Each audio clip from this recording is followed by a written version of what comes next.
জবে ঢোকার পর আমার মোটামুটি ধরো ওখানে 7-8 মাস জব করেছি। তারপরে ওখান থেকে না আমি একটা ক্যামেরা কিনেছিলাম বাইরে ঘুরতে যাব বলে। ওই ঘুরতে যাওয়ার আমি ছবি তুলতাম কি বলতো, ওই ধরো মাছি বসলো, নালে ধরো প্রজাপতি বসলো, ওই ছবিগুলো তুলতাম। তো ওগুলো তুলতে তুলতে আমার একটা বন্ধু আছে, ও বললো ভাই আমাদের ফ্রেন্ড সার্কেলরা না, মানে আমার যেসব টুকটাক ভাই বোনেরা ছিল যারা আর কি ওই পাড়ার যেসব ফ্রেন্ডরা, ওরা আর কি ডিএসএলআরে ফটো তোলার জন্যে 100 টাকা 150 টাকা দিয়ে ফটো তুলতো ডিএসএলআরে। কেন বলতো? ফেসবুকে আপলোড করবে। হ্যাঁ হ্যাঁ এটা ছিল দেখবি, মানে ট্রেন্ড ছিল এটা মিডিলে।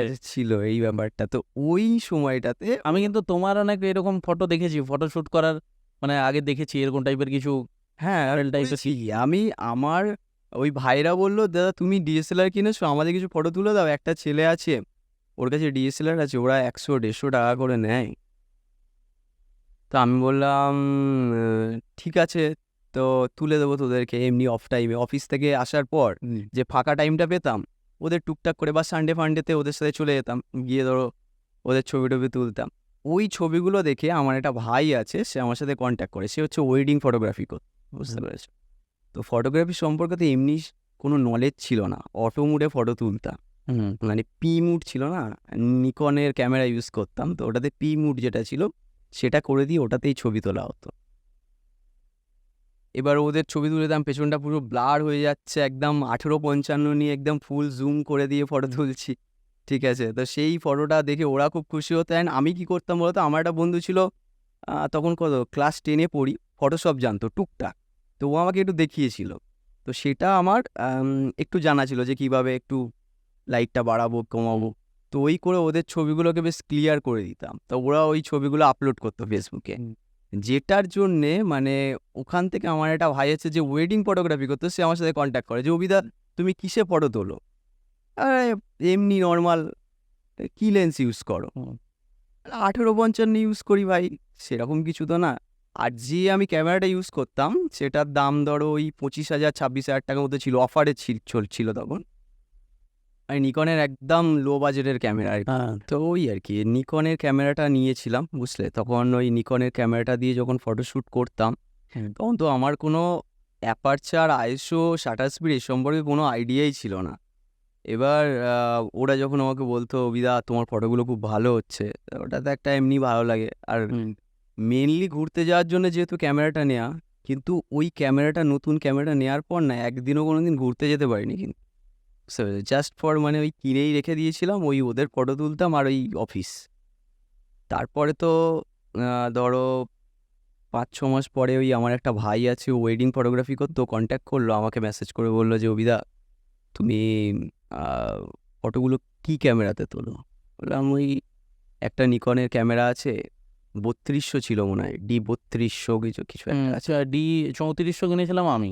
আচ্ছা, আমার 3200 ছিল। ওই ক্যামেরাটাকে নিয়ে আর ওই 1855 দিয়ে ছবি তুলতাম। ওকে যখন বললাম, ও বললো দারুণ ফটো তোলো, তুমি ওয়েডিং করবে? এবার আমার না নলেজ নেই, মানে ওয়েডিং পয়সা আসে বা এরকম কিছু আমি কখনো এইসব বুঝিনি, কারণ আমার বাড়িটা এটা ইয়ারটা কোন ইয়ারের কথা বলছি? এটা ধরো 2018 সম্ভবত, না 18 18 না 17। 17।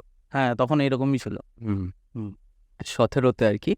তো ও তখন আমাকে বললো যে তুমি আসো একদিন আমার সাথে একটু দেখা করো, দেখি তোমার ছবিগুলো কেমন কি, তবে কথা হবে। আর আমার যেহেতু ফটোগ্রাফির প্রতি বা ড্রয়িংয়ের প্রতি একটা আলাদা একটু ইচ্ছা ছিল, তো তো আমি যাই একদিন দেখা করে আসি কি আছে। তো ওর সাথে দেখা করতে যখন গেলাম, ও আমাকে একটা দাদার কাছে নিয়ে গেছে, সে হচ্ছে মারওয়াড়ি ওয়েডিংয়ের কাজগুলো তো।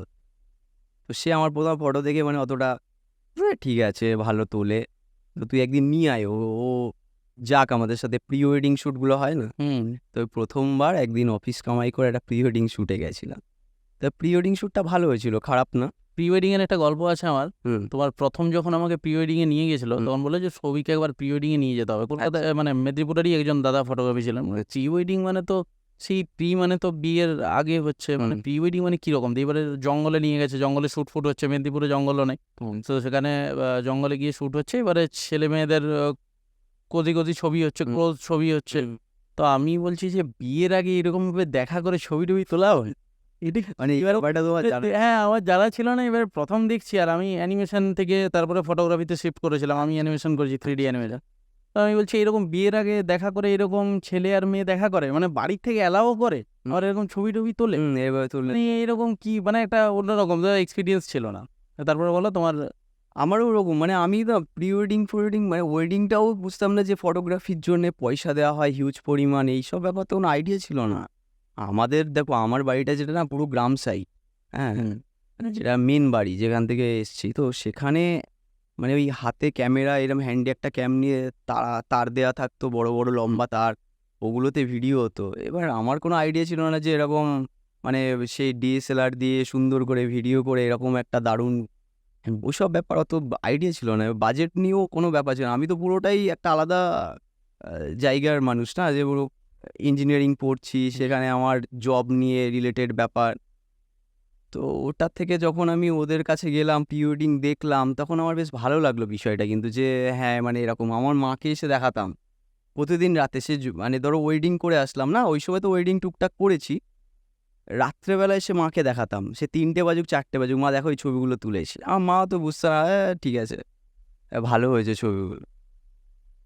ওর পরে তো আস্তে আস্তে আমার ফটোগ্রাফির জার্নিটা শুরু, বুঝতে পেরেছো? এটা আগে মানে ওইটা থেকেই আর কি ওয়েডিং শুরু করি, তারপরে চাকরি জব ছেড়ে দিই, অনেক ব্যাপার এইসব।